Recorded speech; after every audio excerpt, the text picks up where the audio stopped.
Hi everyone, so in this video we're gonna talk how you should attempt IBPS PO prelims mock test or actual exam to score maximum marks. See, prelims clear करना बिल्कुल भी difficult नहीं होता है, specially IBPS PO because you know इसमें तो cut off भी बहुत कम जाती है and I think prelims clear करना बहुत सिंपल होता है.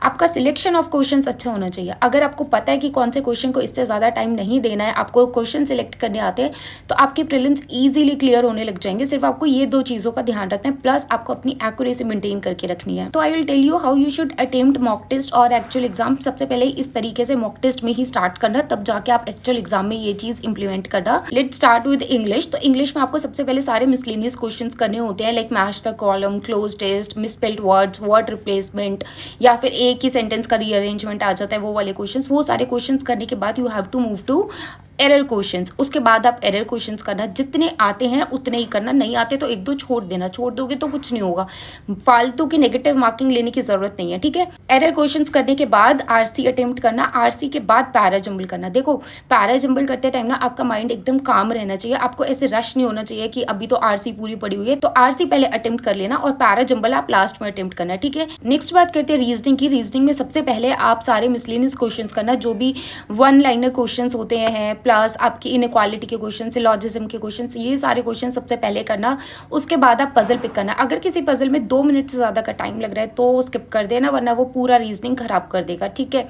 पजल के बाद लास्ट में आप ब्लड रिलेशन पिक करना. ब्लड रिलेशन अगर आपने बीच में पिक कर लिया तो आपका पूरा एग्जाम खराब हो जाएगा. ब्लड रिलेशन को सबसे पहले, बेशक आपको देखकर ऐसा लग रहा है ना कि ये बहुत ईजी है, ये तो मैं अब भी 1 मिनट में कर लूंगा, वो आपको करना ही नहीं है. वो आप लास्ट में ही अटेम्प्ट करना, वरना पूरा पेपर आपका खराब हो जाएगा. जिसको भी अभी रीजनिंग और क्वांट के क्वेश्चन करने में टाइम लग रहा है, मतलब बहुत ज्यादा टाइम लग रहा है, वो क्विजेस प्रैक्टिस करना. ज्यादा से ज्यादा पीडीएफ से प्रैक्टिस मत करना, क्योंकि टाइम को आपको कम करना है. उसके लिए क्विज आपको हेल्प करेंगे. Plus you can use smart kid speed drill because that will help you to maintain your accuracy and वो आपको स्पीड में भी हेल्प करेगा, तो आप वहां से भी प्रैक्टिस कर सकते हो. Next if I talk about quant, तो क्वांट में सबसे पहले सारे स्पीड मैथ्स के क्वेश्चन करने, ढूंढ कर. लास्ट में दिए होते हैं, बीच में दिए होते हैं, सारे ढूंढ कर सबसे पहले स्पीड मैथ्स के क्वेश्चन करो. उसके बाद आप डीआई पिक करो एंड देन लास्ट में आप एरिथमेटिक करो. So this should be your sequence of attempting mock test और एक्चुअल एग्जाम.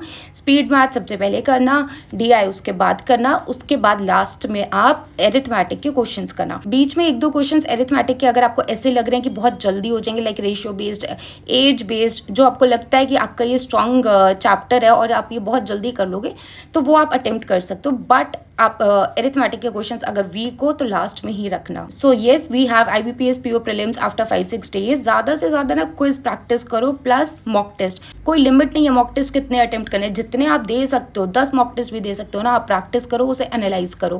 क्विज नहीं दोगे, सिर्फ मॉक टेस्ट से प्रैक्टिस करोगे तो भी वही बात है. क्विज अगर आप प्रैक्टिस करोगे तो that will help you in getting your speed. अगर किसी पर्टिकुलर टॉपिक में आपकी स्पीड नहीं आ रही है तो आप उसके क्विज अटेम्प्ट कर सकते हो.